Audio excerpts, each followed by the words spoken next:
My name is Nadine Wilkin, coming to you from Redstar Raceway in Delmas after the first round of the SAES Championship. Let's take a look at the day's highlights.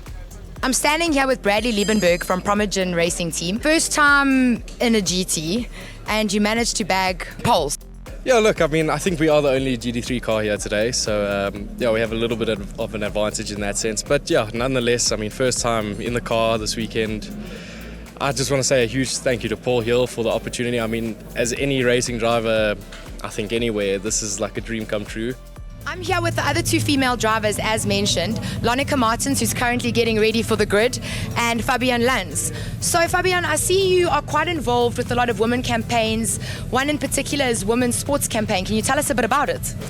So obviously we want inclusivity in the sport. It's not represented so well as yet, but it is growing. So as you can see today, there is two of us taking the march today in the race. So it's a big step forward. All right, as we get ready to rock and roll right here for the 4 hours of Redstar, and going and hearing a bit of an interesting tale of bitter rivals that shared paint for many, many years, going and turning into teammates. Absolutely love it, and now teaming up in a brand spanking new car. But let's take a look through the grid. Primogen out in first place with Paul Hill and Bradley Liebenberg going to be starting it out. Backdraft Racing, Steve Clark, Mike McLaughlin, followed by the BBR Racing, Henk Tavares, and Henk Verismo Tavares and Heinrich Latergan. So Samlin Racing out in fourth place, Zana Chemicals in fifth. The sixth place going to the Kalex machine, and now hitting it for the Class C victory. Backdraft Racing, now we start moving into the Kishore Patumba and Mikhail Patumba car that is going to be battling out. That is the coupe that will be riding out at front. Samlin Racing down in 8th place with Nathan Hammond and Davy van der Merwe. Graphic Supply World in 9th place with David Franco and Roberto Franco. And in 10th place is our all-female team. That is Fabienne Lanz and Lonica Martins, that are looking to go and claw their way up to the fight. Going to be a monumental run to sit in the top 10 and also to lead out after 4 hours of racing. Also being the first of our class of the V8 Roadsters leading out that chart. So absolutely fantastic to see them battling it out for the top 10. But plenty of cars to start off this race. And we do have that 1 hour where we will see Andrew Horn pulling in to the pits after the first hour, leaving the rest of the field to complete the 4 hours of Redstar. I've got to say, really excited. I've been waiting and quite a few days into a month or two just for this moment right now, where we will be going green for the first round of the SAE for 2024, and multiple championships are back on the line. Yep, 11 weeks. That's how Wayne Riddell put it. 11 weeks of waiting for racing, and we're finally here. In 11th place is the backdraft racing of Sichaba Mashego as well as Mark Owens. They're looking very calm, very relaxed demeanor. I saw them getting ready to get into their car and get things underway. In 12th place, Pesty Racing with Barend and Harem Pretorius, ever present in this class, and we're always excited to see them out. We're also excited, equally as excited, to see the PPLE group backdraft of Dean Wilson, Philip Mayer and Mark Harvey. They, along with Pesty Racing, as well as a number of other entrants, always involved, ever in the thick of it when it comes to Class E. In 14th place, we've got Dutchman Brown Deck Roofing with Richard van Heerde as well as Gavin Rook. They, of course, are one of our top performers last year. Fantastic entrant to see still on the grid and ready to go out and apply their trade for race 1 and round 1 of SAE in 2024. The first round of the SAE, the 4 hours of Redstar, is about to begin, and away we go, heading down to turn 1. Late on the brakes, Bradley making an absolutely great run. Mike McLaughlin trying to chase him down in the carbon car, and then you've got the BBR Racing going and battling it out with our Lamborghini. So Porsche 992 battling it out with the Lamborghini, something we've seen in the past. But take a look at the BBR racing machine, lunging up on the inside and trying to get an early pass through the twisty part of the circuit, because he knows as soon as he gets to that back straight, it's all going to be horsepower, and unfortunately not going to have the same amount of grunt in a straight line. So it's all about trying to get it through the corners.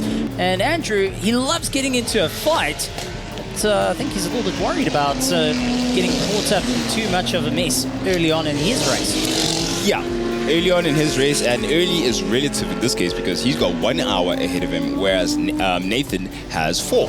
So it's a different prospect of challenges for the two of them. And I wonder how they're going to negotiate that. If you can signal to the other that, listen, your race is actually shorter than mine. You do know that. But now Lonnike's got the outside line. She's going to try going for a cutback on the early apex, trying to twist that front in, really cranking on the steering wheel, and Sichaba as well, doing everything he can. We do know that the BBR racing is a lot less on fuel compared to the likes of the carbon car, or its other known names is the Slingshot 2.0 or even the Rooster, as it's a big send on the inside. Heine even going in, having to really check it up.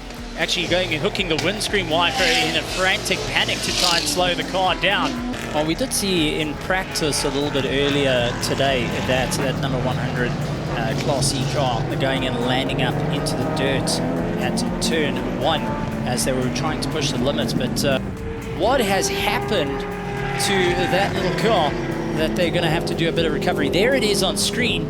It's not a spin, so that just came to a complete stop. Something ran out. Some engine part did not want to continue. So I'm here with Brian Martin again. I mean, you said 10 minutes, that was about 5. What was the problem? Man, the main ignition toggle switch broke.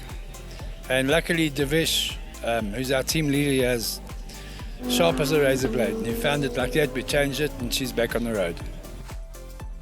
Impressive by Lonneke Martins and the team there getting to I suppose then it goes back to what you were saying. It may have been a wiring or electrical issue and they were quickly able to identify the issue, but it's great to see that Lonneke hasn't lost much distance and lap times in terms of race progression. We're only at lap 13. I think she was out for about 2 or 3 laps, which is definitely going to be a huge sigh of relief for her team, and she immediately gets her backdraft roaring. Things going according to plan for the most part at this point in the race for, of course, Brad Liebenberg, that number 35 RD-R8, but also for Baden Pretorius, until, of course, Sichaba Mashego decided, you know what, it's time to be as late as possible on the brakes and give Baden something to think about. You could see Baden going a bit awry there, trying to defend and get his car as wide as possible with Nikhil Patamba at that point looking on. Sichaba Mashego immediately showing his intent for the next couple of laps. Like, this is exactly what you have to face. I guess you were studying and trying to see where Baden would defend and exactly how he would do so. And eventually he got the better of him and went down the inside, going to the chicane there. And Baden conceding. I think this was also part Baden saying, you know, it's maybe not worth the fight, but at the same time, it wasn't going to make it easy for Mashego to get past him, given the difference in strategies. Trying to get into the pits, and now they're just trying to get it pushed in. It looks like it's stalled out, but I saw the car was getting a bit of work onto it. The Samlin Racing team were going and pulling the car apart to just try and get water sorted out and try and cool it down a little bit earlier. Unfortunately, it seems like the Samlin Racing team having yet another thing going on with the car. And remember, they just had a Lamborghini that gave up the ghost as well. So this is, everyone's busy going, they don't want to have another curse situation coming into play. Mo, do you want to tell us what happened? Okay, so we had a very good start to the race, whatever. I think we were sitting in 5th. Car was running well. The car is equipped with 2 FIA safety tanks for fuel. It requires a fuel pump to pump from one tank to the other, and we got a feeling that the one reserve pump is not working. So we're going to change it quickly and get him out of there. One thing I would love to ask Paul at the end of the day, and I'm going to, is what's the Audi's name? Because it's got to have a sweet name. Do you think Michael Steven actually named this car? No, he didn't. Oh. He genuinely didn't. I actually asked at the end of last year if the car's got a name. He said, nope, hasn't got a name. So it still needs to be christened in that regard. And now to have the brand new owner hopping in, it is look like it's going to be a full tire change, full refuel, and that is going to be a full pit stop, getting it sorted out. Bradley trying to get the seatbelt sorted out. It's very tight in the cockpit. You think for a GT3 car, you would have a little bit more room to play with. These cars are very, very tight cockpits. They're very narrow, and having to get themselves sorted out. And you can just hear those air guns going off. It's taking the center lock nut off, drops it, get it on, and then just put it back on. The rims have a little nut on it that you just get sorted out. There we go, center lock, quick and easy. It is past the halfway mark. We're looking at 1 hour, 20 minutes approaching remaining of this 4-hour race. Oof, hopefully they have enough time to overcome. You see some of the team running now. I don't know if... I wouldn't call that running, but gingerly sauntering at this point. I see why. That is Eric Schultz, our safety official, one of the SAES safety officials, getting to the scene first. So you'd understand that definitely... Oh no, we literally just finished a conversation about the... Oh no, that is lights out. That is lights out. It looks like they turned it off. They shut it down. The number 100 VW of Samlin Racing was peeled in, and they're still working on their car as well. But hard at work has Steve Clark and Mike McLaughlin been through the duration of the race.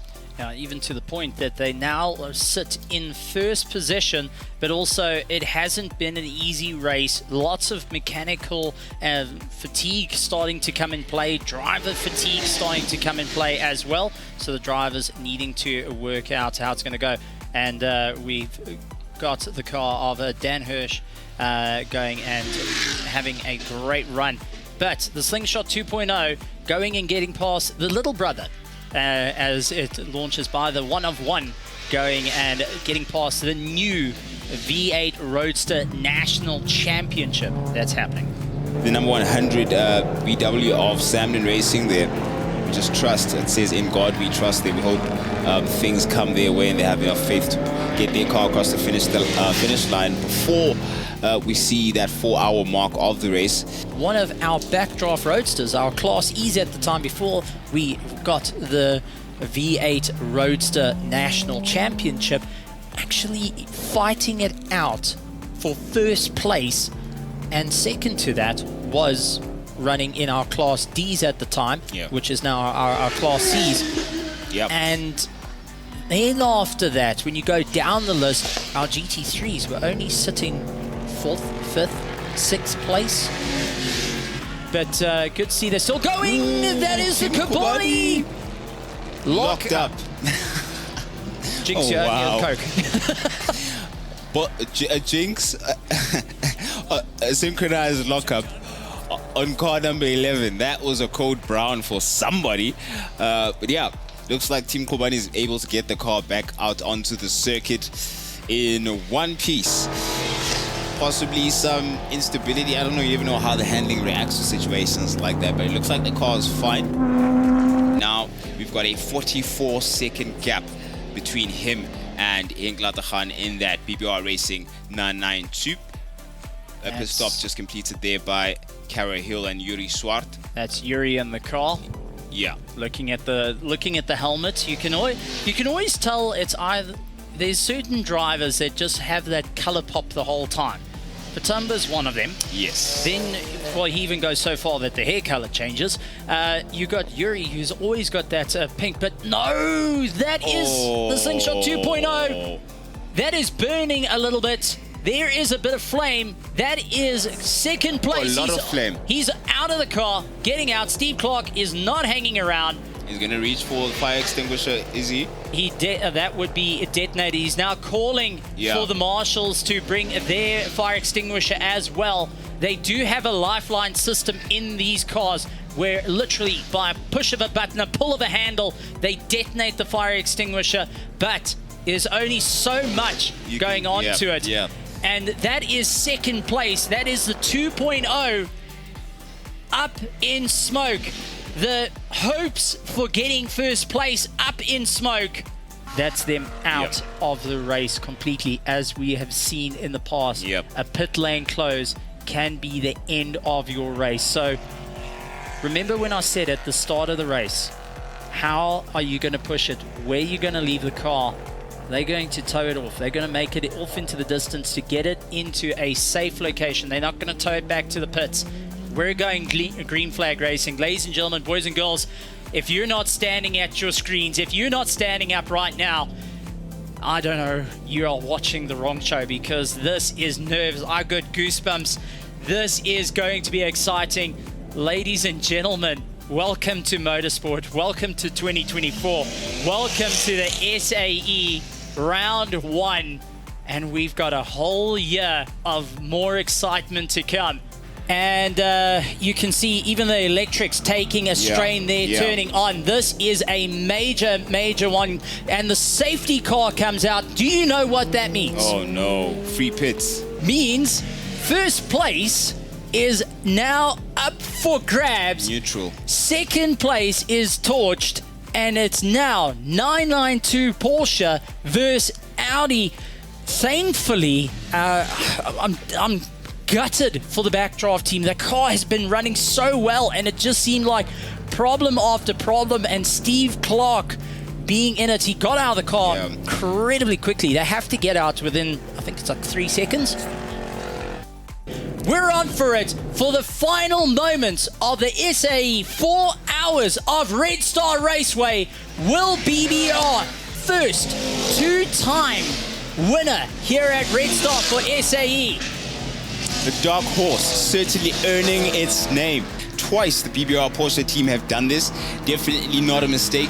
This is a team that is definitely formidable. I'm no longer dubbing them the dark horses of this championship. They're full-on contenders, because anything can happen. I hope that the moment just stops. So does Henk. 700 horsepower versus 500. Everything's got to come out of that Audi at this moment. He's got to push it. He is down to a second and a half to go for it. 5 seconds left of the race.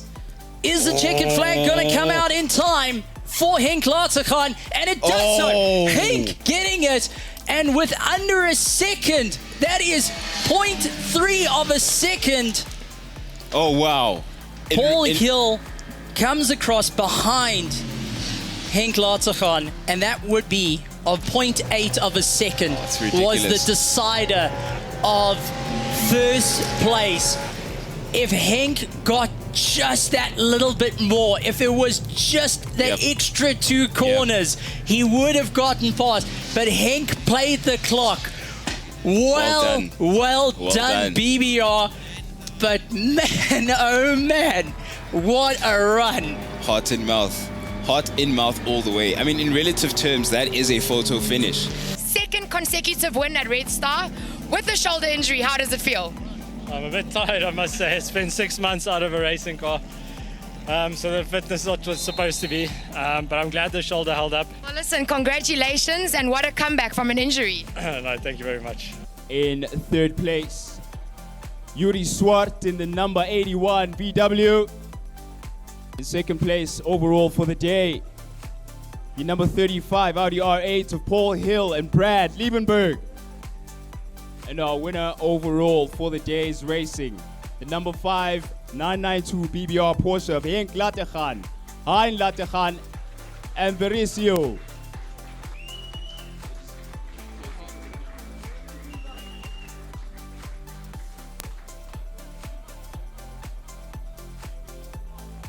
No false starts.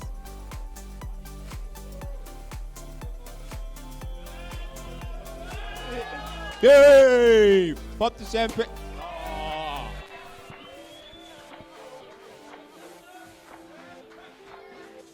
Well, there you have it. We promised and we delivered. That's how round 1 goes for the SAES Championship. Round 2 is going to be at Swartkorps Raceway on the 27th of April, so make sure you get your tickets on our website. Follow us on the live stream on YouTube and catch us live on Super Sport channel 215 or 208. And remember, it's going to be a grid limited to 32 entries, so make sure you don't miss it.